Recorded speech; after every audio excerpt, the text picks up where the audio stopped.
Insomniac are always working, never asleep on the job so to speak.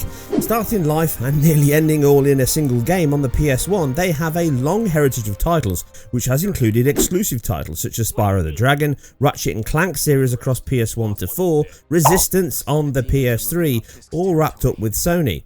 This cycle, they have partnered with Microsoft on Sunset Overdrive, another incredible title that did not secure the sales and impact it deserved from my view. And again with Sony on the Ratchet and Clank remake. Now, this deal obviously went well and they secured one of Sony's biggest franchises in the new Spiderman game, set for release sometime in 2018. And boy, it looks fantastic.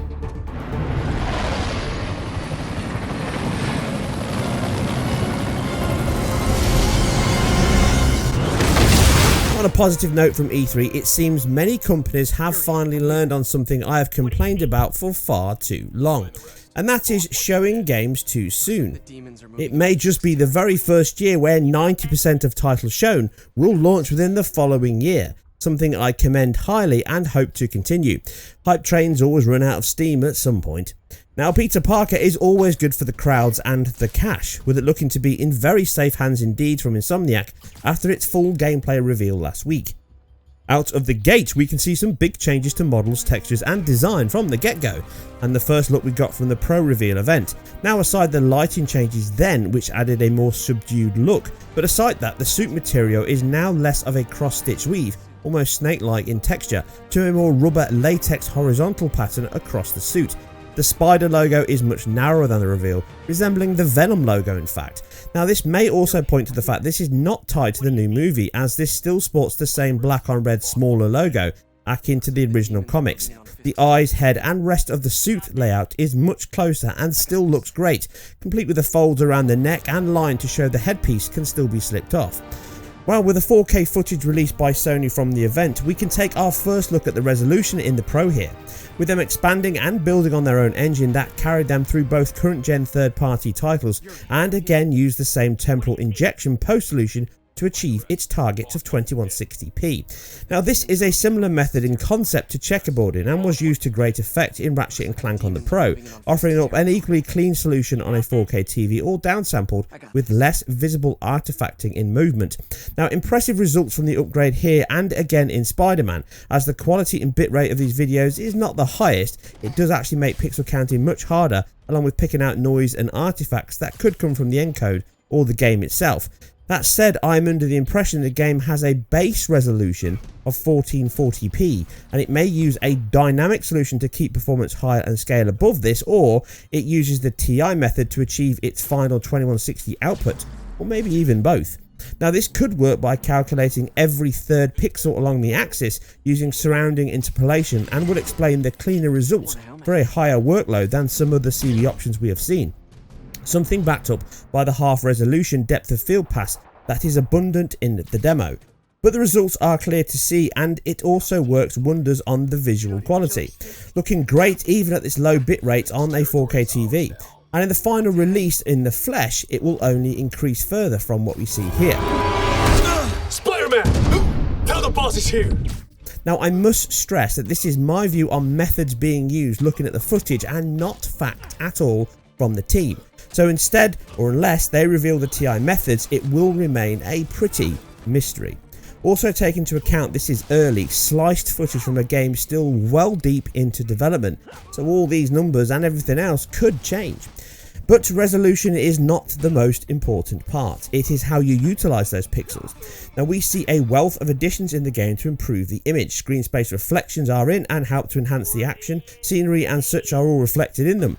The obvious telltale signs I have covered many times before can be seen here again. Foreground occlusion, edges of camera view fading out as it moves, and of course the low resolution. They are welcome and add much more realism to the world or ground around you, and make everything feel far more grounded. They are also used in the vertical sections of the helicopter chase, mixed with more standard cube maps, and then the dynamic objects as you see the helicopter and crate reflect in the window as they fly past. I am a fan of this, and it's not often done and really increases the impact these sections have. Even if you don't notice it, it's great to see. They mix this up further with character capsules, adding reflections on the helicopter fight from views that SSR could never achieve, and again highlights the intention the team have lavished here. Now, the engine's supreme motion blur is also used, tracking camera movement and depth per object on action, and is possibly the best implemented POM I have seen. It can have some issues here, but I think some of that, or most of it, comes down to the video capture quality and not the implementation itself, as it does not suffer from banding we have seen in other titles. This is welcome both from a visual quality aspect and also to smooth out the 30 FPS rate the game has, making all movement appear smoother as frames are blended together with a more natural noise. Come on, Pete, you got this! You got this, you got this, you got this!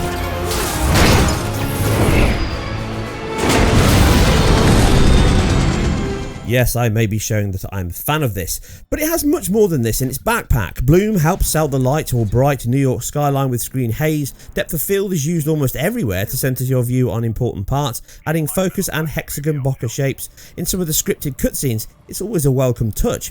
Screen space ambient occlusion adds depth and contact to scenes, giving them a dark corner shadow to embed them in the scene rather than looking like flat geometry. Other methods such as HBAO can work better, but the cost is much higher, and like all things, is a trade-off. You see examples of this with clever use of texture quality and assets across the game. The skylines and some of the buildings do use quite low-level texture quality, but you're not going to be centering your gaze on something that is just a flat texture of a window rather than a geometry-based window object.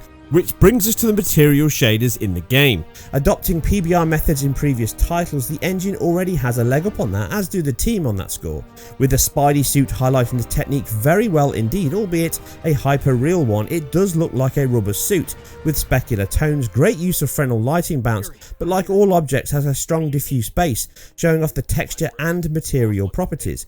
Other characters are good, but certainly stray far enough from reality to never offend. Skin shaders are generally very good, but they do vary slightly on certain quality, but overall a very impressive looking title on skin materials and objects throughout the entire demo, and the lighting in total is absolutely sublime. The lighting is impeccable, using bounce lights, source lights and point lights, giving a soft hue and an orange tone to the skyline, and due to the fact it's an open world game with even Peter Parker making an appearance, it means that there could be dynamic time of day most definitely, and possibly even dynamic weather, and many things here could improve further still upon release. One such area that is not in need is the immense draw distance and LOD the game has across the demo, both very long and able to hide itself well from pop-in signs. Yes, you can occasionally see shadows in the cars or trees pop or vehicles here and there, but by and large it's free from any jarring issues. This looks great from the skyline fight sequences. You can still see the distinct yellow cabs driving below or admiring the view from atop a spinning helicopter. It all gives an incredible sense of scale to the Big Apple. As you smash through the streets, it, like the fight sequences and floor runs, indicate that destruction and physical manipulation are in, allowing sections to be broken down, through and up as the action unfolds. This physicality is also evident in Cloth, as it has a simulation on it, as do character in ragdoll attacks, using their limbs to tie them up and take them down with prompted attacks. The game did have a mixture of free-flowing combat, QTE sections, on-rail pyrotechnics, and cutscenes that all flowed into, through, and between each other with no skips, stutters or hiccups, easily up with the best we've seen. I am a huge fan of this, and it makes the game far more enjoyable with no painful waits or jumps. A key ingredient for all third-person action ventures such as this is smooth and fluid animation, and Insomniac deliver yet again, maintaining the balance well between keyframe animation and blending between movesets to always be fast, so gameplay is at the forefront, giving you fluid and fast movement that is synonymous with Spider-Man's antics. It's always hard to gauge a game's performance in these early signs, and any obvious stutters or skips in action could as easily be attributed to the stream or the encode methods, in addition to the 30 FPS one we have here. Any attempt to analyse this would be futile and pointless, but from previous games using this engine and team, I think we can be as confident in the game's final performance as we can in the visual quality and density we've shown here. Something finally wrapped up with a nice temporal anti-aliasing solution. As an early taste of what Insomniac can achieve on the Pro and with the Spider-Man license, it is a promising debut. The scope at which the bustling streets below can actually be interacted with is yet an unknown. I think the only spider sense tingling here is the one of anticipation. That covers the entire web! No, no, no, no, no!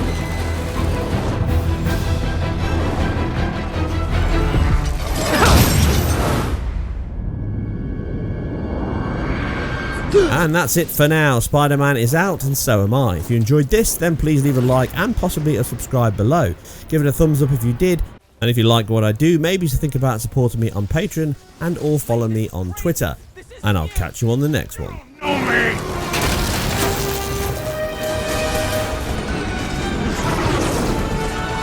Need a plan real fast. I guess this is the plan.